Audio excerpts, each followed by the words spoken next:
अस्सलाम वालेकुम नाजरीन, मैं हूँ अज़ीज़ ख़ान और आप देख रहे हैं नदारा टीवी। नाजरीन, जैसा कि आपको मालूम है कि पिछले दिनों मरी में एक सानहा पेश आया था जिसमें तकरीबन 22 कीमती जानों का ज़िया भी हुआ था। अब गवर्नमेंट जो है उसको कह रहे कि ये जो टूरिस्ट है उनकी गलती थी। जो टूरिस्ट है वो कह रहे कि गवर्नमेंट के जो इंतज़ामात थे वो नाकाफ़ी थे। और जैसे कि आपको मालूम है कि हमारे जो कुछ टूरिस्ट थे वो भी असफंदियार साहब उनको लेके गए थे और वो भी वहाँ पे जो है वो स्टक हो गए थे। तो एक हवाले से वो तो इस सारे वाक़यात के जो है ना चश्मदीद गवाह भी है, आज हमारे साथ स्टूडियो में मौजूद है। तो हम उनसे बात करेंगे कि मतलब ये टूरिस्ट जो थे, एक तो ये गवर्नमेंट अगर कह रही है कि हमने एक नोटिफिकेशन इशू किया था कि इस वक्त टूरिस्ट जो है मरी जाने की कोशिश ना करे, तो इनसे पूछेंगे कि इसके बावजूद इतनी बड़ी तादाद में गाड़ियाँ और ये टूरिस्ट कैसे गए वहाँ पे मरी में, और वहाँ के जो इंतज़ामात थे या जो हम सोशल मीडिया पे देख रहे थे, जो गवर्नमेंट हमसे टाइम टू टाइम हमसे शेयर कर रहे थे कि हमने ये इंतज़ामात किए, हमने ये इंतज़ामात किए और ये रेस्क्यू ऑपरेशन हो रहा है। तो इस हवाले से भी असफंदियार साहब से बात करेंगे कि उनमें कितनी सदाकत थी और उनमें कहाँ पे कोताही हुई थी या कहाँ पे गफलत हुई थी। तो इस हवाले से हम बात करेंगे असफंदियार साहब से, आज हमारे स्टूडियो में मौजूद है। असफंदियार साहब, थैंक यू, बहुत शुक्रिया आपका। असफंदियार साहब, सबसे पहले तो आप मुझे ये बताएं कि आप टूरिज़म का काम कब से कर रहे हैं, आपका तरीक़ाकार क्या होता है और कहाँ कहाँ पे आप टूरिस्ट को लेके जाते हैं। बहुत शुक्रिया अज़ीज़ साहब। हम तकरीबन 4 साल से टूरिज़म का काम कर रहे हैं। पाकिस्तान के तमाम इलाक़ों में गिलगित बल्तिस्तान, चतराल, स्कर्दू, इस तरह जो हमारे मरी, गलियात, कश्मीर, ये सारा जितना भी नॉर्थ पाकिस्तान है, इसमें हम टूरिस्ट लेके जाते हैं। सारा साल हमारे साथ टूरिस्ट मुख्तलिफ़ इलाक़ों का विज़िट करते हैं। इसी तरह हम सिंध के मुख्तलिफ़ इलाक़ों में मुख्तलिफ़ इलाक़ों से आए हुए टूरिस्टों को लेके जाते हैं और तकरीबन इस काम को 4 साल हो गए हमने ये काम शुरू किया हुआ है। अच्छा, तो ये मतलब तरीक़ाकार क्या होता है? कुछ टूरिस्ट आपसे कांटेक्ट करते हैं तो आप उनको लेके जाते हैं, वो डेस्टिनेशन वो डिसाइड करते हैं, तो उस डेस्टिनेशन की आप कुछ इन्फॉर्मेशन लेते हैं या मतलब किस तरह वहाँ पे रोड के कुछ पहले से आपको इन्फॉर्मेशन लेते हैं कि नहीं? हमारे पास 2 किस्म के टूरिस्ट आते हैं। एक हम एक टूर प्लान जो है वो सोशल मीडिया पे या मीडिया के ज़रिए वो अनाउंस करते हैं कि भाई हम फ़लाँ तारीख़ को हम स्कर्दू या हुंज़ा इस तरफ जा रहे हैं, तो लोग हमारे साथ कांटेक्ट करते हैं और वो हमारे साथ जाते हैं। कुछ हमारे पास जो हमारे रेगुलर कस्टमर होते हैं वो डिसाइड करते हैं, डेट्स वो हमें देते हैं, उन डेट्स में उन सब लोगों को हम लेके जाते हैं। तो इसके लिए हम ये करते हैं कि वहाँ के जो होटल एसोसिएशन है या जो होटल मालिकान है या जो वहाँ की जो होटल वाले या होटल की इंतज़ामिया है उनसे हम बात करते हैं, उनके साथ हम बुकिंग करते हैं। फिर हम ट्रांसपोर्ट की बुकिंग करते हैं। इस तरह हम जो मीडिया पर उस इलाके की हालात के बारे में जानकारी लेते हैं कि वहाँ पर हालात क्या है, सिचुएशन क्या है, क्या वहाँ लोगों को जाना चाहिए या नहीं जाना चाहिए। तो इस तरीके से हम मालूमात कलेक्ट करते हैं। इस तरीक़ेकार से हमारा काम चलता है। अच्छा, सबसे मतलब आप पॉइंट की तरफ आते हैं कि जो आप मरी में आप टूरिस्ट लेके गए, तो ये तो गवर्नमेंट ने बाकायदा सोशल मीडिया पे और इलेक्ट्रॉनिक और प्रिंट मीडिया पे बाकायदा उन्होंने अनाउंस किया था कि टूरिस्ट मरी जाने की कोशिश ना करें। तो आप लोग कैसे गए और वहाँ पे कैसे स्टक हो गए? अब बदकिस्मत ये है कि हमारी गवर्नमेंट एक दिन पहले फवाद चौधरी साहब इस बात का क्रेडिट ले रहे थे कि 1 लाख से ज़्यादा गाड़ियाँ मरी में एंटर हो गई हैं। इसका मतलब ये है कि जो टूरिज़म का प्राइम मिनिस्टर साहब का जो प्लान था वो कामयाब रहा। एक दिन बाद वहाँ मसला हो जाता है और पूरी हुकूमत जो है मलबा कभी होटल मालिकान पे, कभी टूर ऑपरेटर्स पे और कभी एक पे कभी दूसरे पे डालती हैं। बात यह है कि हम एक प्रॉपर चैनल के साथ काम करते हैं। हमने ऑलरेडी बुकिंग की हुई होती है। हमने होटल को 2-3 दिन पहले हमने इन्फॉर्म किया होता है कि हम हमारी टूरिस्ट आएंगे। इस तरह हमने ट्रांसपोर्ट का बंदोबस्त किया होता है। अगर ऐसी सूरत हाल थी तो पहले तो होटल इंतज़ामिया को कहना चाहिए था कि भाई मरी या जो गलियात ये बंद हो गए हैं, आप इस तरफ ना आएँ। दूसरी बात यह है कि हम कोई आसमानी मखलूक तो है नहीं कि वहाँ पर बस इधर हमने कोई डुबकी ली और वहाँ हम पहुँच गए, नहीं, ऐसा नहीं होता। हम इन सड़कों से, इन रास्तों से गए हैं। पूरे रास्ते में ना हमें किसी ने बताया है, जहाँ जहाँ पर हमने टोल टैक्स जमा किया है वहाँ पर उन प्लाज़ों पर हमें नहीं बताया गया कि भाई आगे आप ना जाएं, आगे हालात ख़राब है या मरी को बंद कर दिया गया है। ये तो जब सानहा हो गया तब हुकूमत बैकफुट पर चली गई और उन्होंने कहा कि हमने भाई नोटिफिकेशन जारी कर दिया था। अगर आपने नोटिफिकेशन जारी कर दिया था तो आपकी ज़िम्मेदारी बनती थी कि आप टूरिस्टों को मरी के एंट्रेंस पॉइंट से पहले रोक लेते कि भाई आप यहाँ ना जाएँ, मुस्तकबिल में हालात ख़राब हो सकते हैं। नहीं, लेकिन हमारी इन्फॉर्मेशन के मुताबिक आप तो सानेहा से एक दिन पहले वहाँ पे पहुँचे थे, तो ज़ाहिर है रास्ते में तो किसी ने आपको नहीं बताना था कि रोड बंद है और मतलब या जो मरी को बंद किया हुआ है, तो आप तो एक दिन पहले गए थे ना, इज़ इट राइट? बिल्कुल, हम एक दिन पहले पहुंच गए थे। जिस दिन हम पहुंच गए उसी रास्ते हल्की फुल्की ये बर्फ़बारी शुरू हो गई थी। दूसरी बात ये है कि लोग बर्फ़बारी देखने आते हैं। स्नोफॉल का सीज़न है।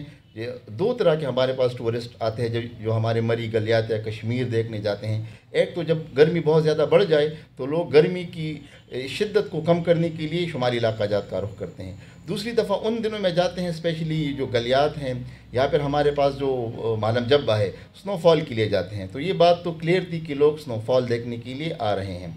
दूसरी ये है कि हमने बहुत जगहों पर यानी हमने साल साल बर्फ़बारी भी देखी है। ये उस लेवल की बर्फ़बारी नहीं थी कि हम कह सकें कि बिल्कुल तूफ़ान आ गया था या आफत आ गई थी। टोटल 3.5 से 4 फुट के दरमियान बर्फ़ पड़ी थी, लेकिन इंतज़ामिया का जो मुकम्मल तौर पर मफलूज हो गई और इंतज़ामिया ने अपनी ज़िम्मेदारी पूरी नहीं की, इस वजह से ये सानहा हो गया। वरना उस लेवल की बर्फ़बारी नहीं हुई थी, क्योंकि हम एक दिन पहले पहुँच गए थे। एक ही रात बर्फ़बारी हुई है, ज़्यादा बर्फ़बारी एक रात हुई है 1 फुट, और दूसरी दिन जो बर्फ़बारी हुई है तकरीबन 8 से 9 इंच के दरमियान ये बर्फ़बारी हुई है। तो ये उस लेवल की बर्फ़बारी नहीं थी कि हम इसको डिक्लेयर कर दें कि बिल्कुल आफत आ गई थी और लोग जो था बिल्कुल हुकूमत के लिए उसको मैनेज करना जो था तकरीबन या शायद नामुमकिन था। नहीं, गवर्नमेंट इसको बड़े अच्छी तरीके से मैनेज कर सकती थी, लेकिन गवर्नमेंट के पास कोई रेस्क्यू प्लान नहीं था, हुकूमत के पास कोई इंतज़ामात नहीं थे, इक़दाम नहीं थे। और जब हम स्टक हो गए फिर हमें पता चला कि भाई हमारी जो इंतज़ामिया है इसकी कैपेबिलिटी ही नहीं है कि इस मसले को टैकल कर सकें। अजीज़ साहब, मैं आपको बताऊं हुआ क्या। जब बर्फ़बारी हो गई, रोड सारे बंद हो गए, तो हम गलियात में थे। अब ये जो गलियात जो हम चांगला गली में थे, ये एरिया आता है पख्तूनख्वा के साथ, और उससे तकरीबन 10 किलोमीटर हमारे साथ आगे आता है मरी। तो हमने जो GDA है, गलियात डेवलपमेंट अथॉरिटी, उसके जो आला अफसरान थे उनके साथ बातचीत हमारी जारी थी। उन्होंने कहा कि अब हमारी गाड़ियाँ आएंगी, अब गाड़ी आएंगी और आपको रेस्क्यू किया जाएगा। लेकिन जब हमने उनको तंग करना शुरू किया तो उन्होंने हमें बताया कि हमारे पास टोटल 4 गाड़ियां हैं और 2 हमारे पास ट्रैक्टर है, और 2 गाड़ियां ऐसी थी जिनमें वो ख़राब थी, और कुछ गाड़ियों के पास फ्यूल नहीं था।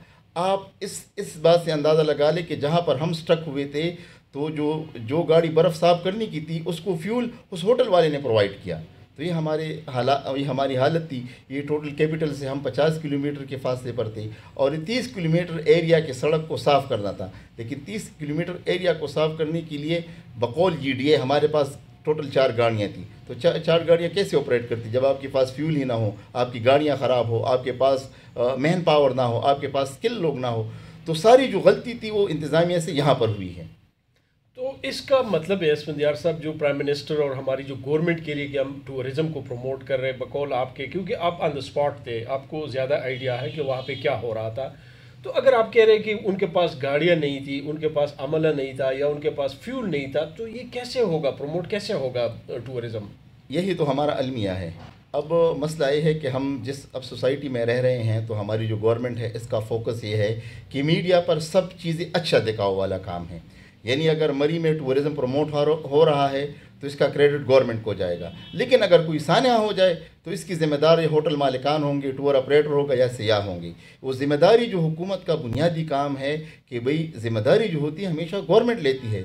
रेस्क्यू क्या पूरी दुनिया में रेस्क्यू का मतलब होता है कि आप इंसानी जानें बचाएँ। पाकिस्तान में रेस्क्यू का मतलब है कि आप लाशें उठाएँ। यही वो फ़र्क है कि जो हमने प्रैक्टिकल देखा कि पूरी की पूरी इंतज़ामिया मफलूज हो गई।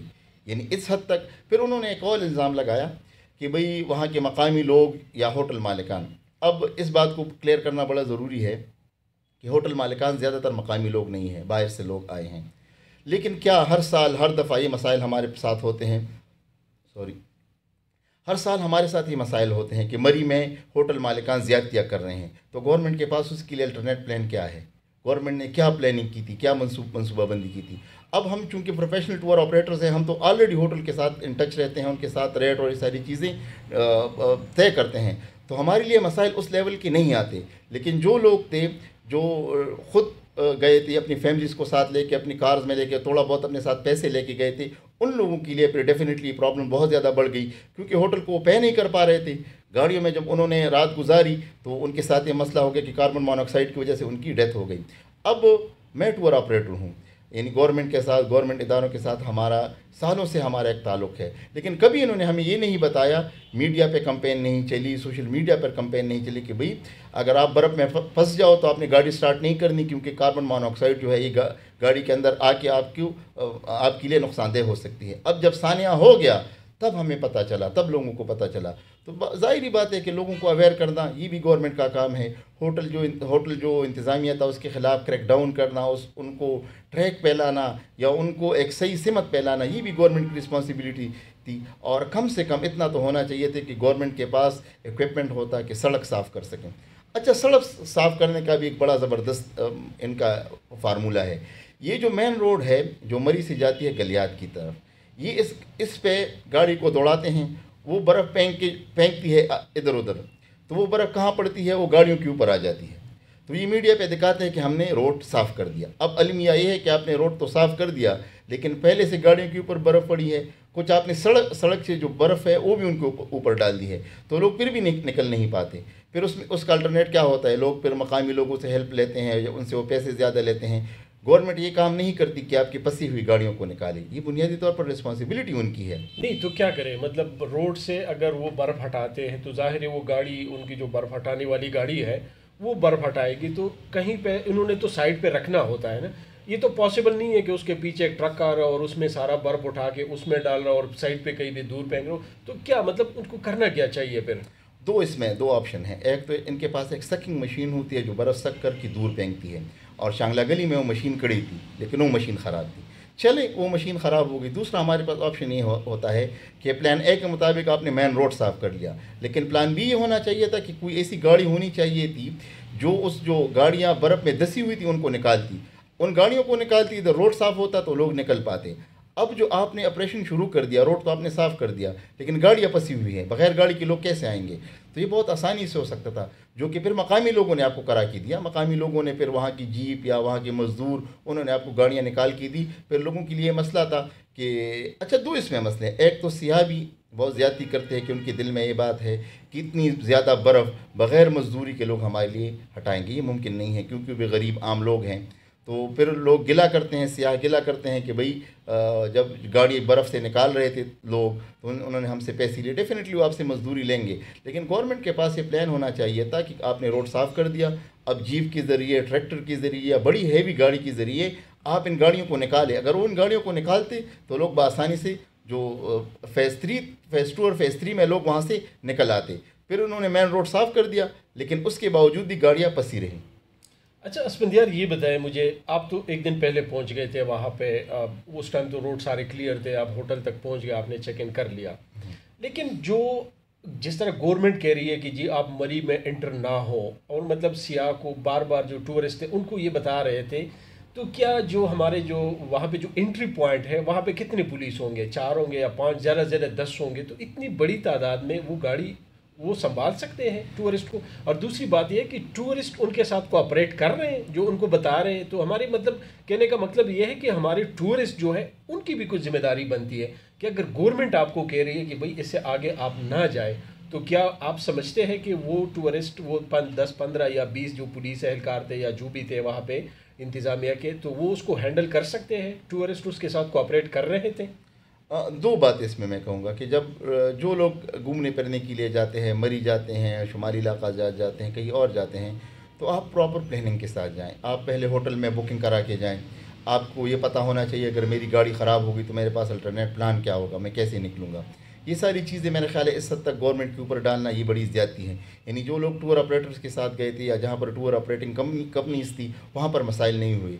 जो लोग इंडिविजुअली गए थे उनके साथ प्रॉब्लम्स और मसाइल थे, क्योंकि उनके पास एक तो अल्टरनेट प्लान नहीं था कि अगर हम कहीं स्टक हो गए, हमारी गाड़ी ख़राब हो गई या हमें एक होटल में जगह नहीं मिल रही, तो हमारे पास अल्टरनेट प्लान क्या होगा। तो एक बड़ी गलती तो हुई थी। हाँ, किसी हद तक हम कह सकते हैं कि लोगों ने यानी मना करने के बावजूद दूसरे दिन मरी आए, लेकिन जब इंतज़ामिया ने वो चेक पोस्ट वगैरह बंद कर दी तो उसके बाद तो सवाल ही पैदा नहीं होता था कि लोग मरी में एंटर हो सके। उसके बाद लोग नहीं आए। वहाँ पर बाहर से लोग जो आ रहे थे वो तो मना हो गए, जो अंदर फंसे हुए लोग थे उनका निकालना जो था बहुत बड़ा मसला था। स्पेशली ये जो मरी तकरीबन ये 2 किलोमीटर के एरिया में ये अमवात हुई हैं। वहाँ पर अब इस बात को प्रॉपर इन्वेस्टिगेट करना चाहिए कि वहाँ के होटल इंतज़ामिया का रिस्पांस क्या था, वहाँ पर पंजाब पुलिस क्या कर रही थी, 1122 क्या कर रही थी। और इसके अलावा गवर्नमेंट के पास बहुत सारे बिल्डिंग्स, उनकी बहुत सारी इमारतें खाली पड़ी थी, वो उसको यूटिलाइज़ किया जा सकता था। जो लोग बर्फ़ में गाड़ियों में फंसे थे, असल में हलाकतें वहाँ पर हुई हैं जब लोगों ने ये सोचा कि होटल वाले शायद हमसे पैसे ज़्यादा लें तो हम गाड़ियों में रात गुजारेंगे। ये प्रॉब्लम वहाँ पर आई है, पहले ऐसा कभी नहीं हुआ। तो इसका अल्टरनेट प्लान नहीं देखें, अगर ये इस तरह के टूरिस्ट है और उन्होंने ये सोच के कि पता नहीं हमसे पैसे ज़्यादा लेंगे या मतलब रूम मिलेगा नहीं मिलेगा, हम गाड़ी में रुके, तो इसमें फिर होटल मालिकान का या टूर ऑपरेटर का या गवर्नमेंट का क्या कसूर है? क्योंकि होटल मालिकान जो रेट बता रहे थे, अब आपसे एक बंदा एक कमरे का 50,000 रुपये डिमांड कर रहा है। अच्छा, इसमें कोई हकीकत है? बिल्कुल, जिस तरह सोशल मीडिया पे आ रहे थे कि जी 50,000 रूम का मांग रहे थे और किसी ने पता नहीं जेवर रख दिए थे उसके रूम के चार्ज के लिए, तो ये इसमें कोई हकीकत है? बिल्कुल बिल्कुल, ये बातें 200% ठीक हैं, ये बातें बिल्कुल ऑन रिकॉर्ड हैं। उन होटलों के नाम भी लोगों को पता है। और मरी में जो होटल माफिया है ये बेलगाम हो गया है। लेकिन जो है इसके पीछे जो बहुत बड़ा माफिया है, होटल माफिया जो मरी का है, वो लोगों को हर साल तंग करता है। हर साल माफिया या चेक एंड बैलेंस नहीं है गवर्नमेंट? दोनों हैं। असल गवर्नमेंट में भी वो लोग बैठे हैं जिनके बड़े बड़े होटल हैं। अभी जो होटल एसोसिएशन का जो सदर है उसका ताल्लुक हुक्मरान जमात से है। तो अब क्या किया जाए? अब आप कंप्लेन के लिए किसके पास जाएंगे? हर साल मरी में इस तरह के वाक़यात होते हैं। हर साल मरी में जो होटल मालिकान है, बल्कि होटल माफिया जो है, लोगों को लूटती है, लोगों को तंग करती है, लेकिन इनके ख़िलाफ़ कभी क्रैकडाउन नहीं होता। पहले सोशल मीडिया पर एक मुहिम चली कि मरी बॉयकॉट मुहिम, लेकिन ये मसले का हल नहीं है। अच्छा, फिर मरी के आम लोगों के इस मसले में बदनाम करना ये भी बहुत बड़ी ज़्यादती है। जहाँ तक हमने सुना, हमने देखा, जो मकामी अफराद थे उन्होंने अपनी हस्ब तौफीक लोगों के साथ हेल्प करने की कोशिश की, लेकिन जो होटल इंतज़ामिया या होटल जो माफिया है, स्पेशली मरी की, इनको मेरा ख्याल है अब इनके ख़िलाफ़ मजबूत कानूनी कार्रवाई होनी चाहिए। अच्छा, दूसरा स्पंदियार, जिस तरह ये आपकी बातों से भी लगा कि मतलब हम टूरिज़्म प्रमोट कर रहे हैं, जिस तरह हमारी गवर्नमेंट और प्राइम मिनिस्टर साहब उनकी विश है कि हम टूरिज़्म को प्रमोट करें, तो आप क्या समझते हैं कि अगर इतने से मतलब जिस तरह आपने कहा कि 3 फुट बर्फ़ हुई थी, तो 3 फुट बर्फ़ में भी अगर हम अपने बंदों को हैंडल नहीं कर सकते तो हम बाहर के टूरिस्ट को कैसे लेकर आएंगे? आप क्या समझते हैं, टूरिज़्म प्रमोट होगा इससे? एक तो इस बात को समझना चाहिए, हमारे मुल्क में जो हो रहा है इसको हम कहते हैं विक्टिम ब्लेमिंग। विक्टिम ब्लेमिंग ये है, अगर किसी के साथ कोई सानहा या हादसा हो जाए तो बजाय इसके कि हम किसी इंतज़ामिया को उसका कसूरवार ठहराएं या हुकूमत उसका नोटिस ले, हम उन लोगों पर के ऊपर मलबा डाल देते हैं। जैसे अगर आपका एक्सीडेंट हो गया तो लोग कहेंगे कि भाई आप रोड पे क्यों निकले थे, अगर आप मरी में फंस गए हैं तो आप क्या करने गए थे। तो एक तो गवर्नमेंट को रिस्पॉन्सिबिलिटी लेनी होगी, ज़िम्मेदारी लेनी होगी कि भाई हाँ ये मेरी रिस्पॉन्सिबिलिटी है। फिर दूसरी बात यह है कि टूरिज़्म जो है, टूरिज़्म इंडस्ट्री दुनिया की इमर्जिंग जो इंडस्ट्रीज़ है उसमें एक बड़ी इंडस्ट्री है और दुनिया की जीडीपी को तकरीबन 10 से 12% तक ये कंट्रीब्यूट करती है। ये विजन जो है प्राइम मिनिस्टर साहब का कि लोग पाकिस्तान आए, पाकिस्तान के कल्चर को देखें, पाकिस्तान की नेचुरल ब्यूटी को देखें, पाकिस्तान के लोगों से मिले, और ये जो आम तासुर है हमारे बारे में कि हम इंतहा पसंद हैं, हम दहशतगर्द हैं या हम काबिल नफ़रत है, इस चीज़ को कम किया जा सके। लेकिन फिर वही मसला आ जाता है, क्या हमारे पास ऐसी सहूलियात, ऐसी फैसिलिटीज़ हैं कि हम बाहर ममालिक से आए हुए टूरिस्टों को हम कंट्रोल कर सके, उनको फैसिलिटेट कर सके, उनको रेस्क्यू कर सके। तो ये मरी का सानहा, ये हमारे जो टूरिज़्म का जो बिज़नेस है, टूरिज़्म इंडस्ट्री है, इसके लिए बहुत बड़ा सवालिया निशान है। ऐसा नहीं हो सकता कि फ़ॉरेन टूरिस्ट आएँ और वो फंस गए, आप उनको 4 दिन में आप इनको रेस्क्यू ना कर सकें। जिस होटल में हम फंसे हुए थे, हम मरी से 10 किलोमीटर के फासले पर थे और इस्लामाबाद हमारे से 50-60 किलोमीटर के फासले पर था, हमें रेस्क्यू नहीं किया गया क्योंकि हम एक प्रोफेशनल हम इदारा हैं, हम एक प्रोफेशनल टूर एजेंसी हैं, हमारे लिंक्स हैं, हमने लोगों से रब्ते किए, उसके बावजूद हमें रेस्क्यू नहीं किया गया।